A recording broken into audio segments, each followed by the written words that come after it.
તો હેલો મિત્રો, નમસ્કાર છે આપણી યુટ્યુબ ચેનલની અંદર. આપણે બધા આવ્યા છો ચેનલની અંદર, તો આપણું બધાનું હાર્દિક સ્વાગત છે.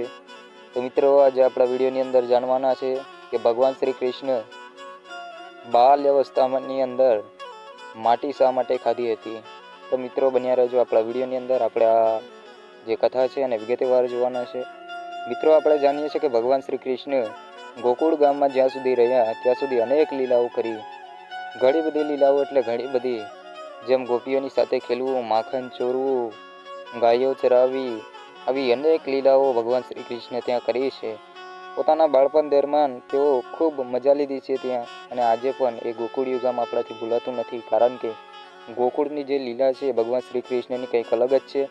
તો એ લીલાને આપણે ભૂલી શકતા નથી આજે. મિત્રો, એમાંની એક એવી પણ લીલા છે કે ભગવાન શ્રી કૃષ્ણએ માટી ખાધી હતી. પણ શા માટે ખાધી હતી તે આજે આપણે વિડીયોની અંદર જાણવાના છે. તો મિત્રો, આની પાછળ એક કથા સંકળાયેલી છે. આ કથાને આપણે વિગતવાર જોવાના છે. તો આપણા વિડીયોની અંદર બન્યા રહેજો. તો મિત્રો, તમને એક મારી નાની એવી રિક્વેસ્ટ છે કે ચેનલમાં નવા આવ્યા હોય તો ચેનલને સબસ્ક્રાઈબ કરી લેજો. આપણી ચેનલને સબસ્ક્રાઈબ કરજો, અને આ વિડીયો સારો લાગે તો વિડીયોને લાઈક પણ કરી દેજો. તો ચાલો મિત્રો, શરૂઆત કરીએ છીએ આપણા વિડીયોની. તો મિત્રો, ગોકુળ જે ગામ છે તે એક યમુના નદી વહે છે. હવે યમુના નદી એટલે ભગવાન શ્રી કૃષ્ણની એક પ્રિયતા છે, તેઓની એક પ્રીતિ છે. તેઓ ખૂબ ખેલ્યા છે જમના કાંઠે. આમ કહીએ તો ભગવાન શ્રી કૃષ્ણ પોતાની ઘણી બધી લીલાઓ જમના કાંઠે જઈને કરી છે. યમુના નદીમાં કૂદી પડવું, એવી પણ ઘણી બધી લીલાઓ કરી છે અંદર. તો જમુના જે નદી છે યમુના, ત્યાં આ જે ગોકુળ છે આખું ગામ, ગોકુળની જે મહિલાઓ જે હતી તે સમયની, આ બધી મહિલાઓ, ગોકુળની મહિલાઓ સ્નાન કરવા માટે જમુના ઘાટ જતી હતી. આ યમુના ઘાટ પર તે સમયે સ્નાન કરવામાં આવતું હતું. આપણે આજે ઘરોમાં સ્નાન કરીએ છીએ, પરંતુ તે સમયે નદીનો જે ઘાટ હોય છે એ ઘાટ પર બેસીને સ્નાન કરવાનું હોય છે. તો તે સમયે સ્નાન કરતા હતા ત્યારે આ બધી જે મહિલાઓ જે છે તે સમયે આ યમુનાના ઘાટ ઉપર સ્નાન કરવા માટે આવતી હતી. ત્યારે એક દિવસ માતા યશોદા પણ આમ તો કન્ટિન્યુ આવતા જ હતા, પરંતુ એક દિવસે ભગવાન શ્રી કૃષ્ણને પણ સાથે લઈને આવ્યા. ત્યારે ભગવાન શ્રી કૃષ્ણને સાથે લઈને આવ્યા ત્યારે કાનાજી છે એ બહુ બાલ અવસ્થાની અંદર છે. ત્યારે તેઓને નીચે બેસાડે છે, અને નીચે બેસાડીને તેઓ સ્નાન કરવા માટે જાય છે માતા યશોદા. ત્યારે માતા યશોદા અને તેઓની સખીઓ હતી એ બધીઓ નાહવા માટે જમુના નદીની અંદર જાય છે. તો જમુના નદીની અંદર તેઓ સ્નાન કરે છે. ત્યારે આ બાજુ ભગવાન શ્રી કૃષ્ણ જે છે તેઓ ત્યાં ધરતી ઉપર બેઠા હોય છે. ત્યારે પ્રથમ વખત એમ કહેવાય કે આ ધરતી માતાને ભગવાન શ્રી કૃષ્ણનું મિલન થયું.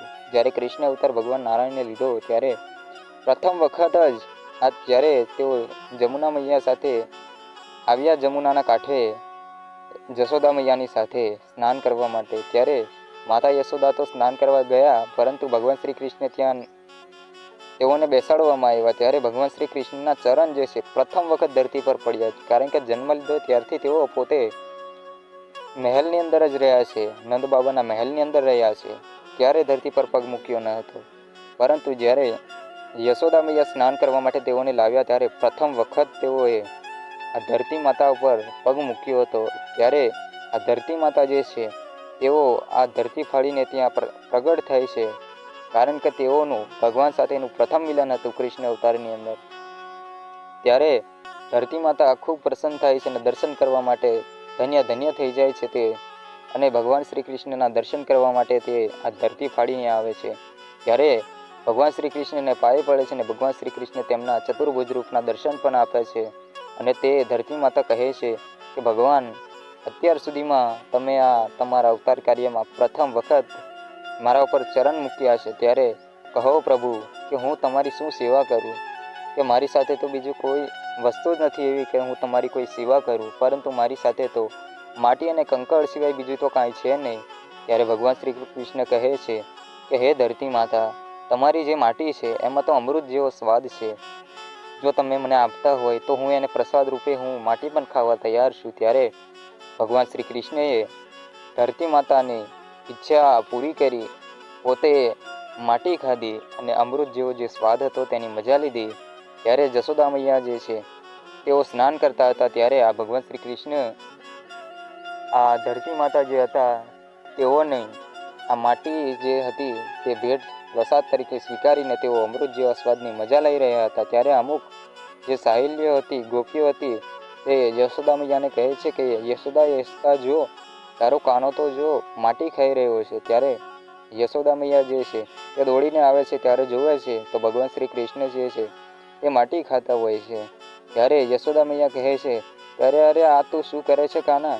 આ કંઈ માખણ થોડું છે, તું આને ખાઈ રહ્યો છે, આ તો માટી છે. ત્યારે ભગવાન શ્રી કૃષ્ણ તો નાના હોય છે, એને કાંઈ ખબર નથી પડતી. આમ યશોદા મૈયાનું માનવું હતું, પરંતુ ભગવાન શ્રી કૃષ્ણ કોણ છે એ તો ભગવાન શ્રી કૃષ્ણ પોતે જ જાણે છે કે એ ભગવાન છે સ્વયં. અને ત્યારે આ જે માટી ખાધી, ત્યારે આ માટી ખાધી ત્યારે તેઓએ અંદર જોયું તો કેટલી બધી માટી ખાધી છે. આમ કરીને મોં ખોલાવ્યું ત્યારે પ્રથમ વખત ભગવાન શ્રી કૃષ્ણ યશોદા મૈયાને બ્રહ્માંડ બતાવ્યું હતું. એ લીલા પણ આની સાથે સંકળાયેલી છે. જ્યારે તેઓના અવતારો જે આગળ પૂર્વ અવતારો હતા તે પૂર્વ અવતારોના પણ દર્શન મુખમાં કરાવ્યા હતા, આખા બ્રહ્માંડના દર્શન કરાવ્યા હતા. એ લીલા પણ આની સાથે સંકળાયેલી છે મિત્રો. તો આજે યશોદા મૈયા છે તેઓ ભગવાન શ્રી કૃષ્ણના મુખની અંદર આખું બ્રહ્માંડ જોવે છે અને તેઓ ઘાયલ થઈ જાય છે કે અરે આ શું હું જોઈ રહી છે. ત્યારે ભગવાન શ્રી કૃષ્ણ તેઓને પ્રથમ પોતે કોણ છે તેનો જે દાવો હતો કે તે ભગવાન છે, તે પ્રથમ વખત યશોદા મૈયાને ખબર પડી કે આ મારો પુત્ર ભગવાન છે, નારાયણ છે સ્વયં. પરંતુ તે છતાં પણ ફરીથી એકવાર તેઓના પર માયાનો પડદો નાખી દેવામાં આવે છે અને તેઓને પોતાને એક મા દીકરાની જોડી સાથે ખેલવાનો એક મોકો આપે છે. ત્યારે ભગવાન શ્રી કૃષ્ણ મિત્રો આ જ રીતે માટી ખાધી હતી. અને માટી ખાવાનું રહસ્ય એટલું જ હતું કે ધરતી માતા પ્રસન્ન થયા અને પોતે સેવા માંગી કે હું શું તમારી સેવા કરું. ત્યારે ધરતી માતા કહે છે કે મારી સાથે માટી અને કંકર સિવાય બીજું કાંઈ નથી. ત્યારે મિત્રો ભગવાન શ્રી કૃષ્ણ માટી પણ ખાવા માટે રાજી થઈ ગયા, કારણ કે માટીમાં અમૃત જેવો સ્વાદ છે. એ પ્રસાદ સ્વરૂપે માટી ખાધી હતી. અને આજે પણ એ જે જગ્યા છે ગોકુળ ગામની અંદર, ત્યાં મિત્રો માટીનો પ્રસાદ આપવામાં આવે છે. તો મિત્રો આ જ રીતે કંઈક આનું રહસ્ય હતું. તો મિત્રો વિડીયો તમને સારો લાગ્યો હોય તો વિડીયોને લાઈક કરજો. ચેનલમાં નવા આવ્યા હોય તો ચેનલને સબસ્ક્રાઈબ કરી લેજો. તો ચાલો મિત્રો હવે મળીશું આપણે આપણા નેક્સ્ટ વિડીયોની અંદર. બધાને જય સીતારામ અને રાધે કૃષ્ણ.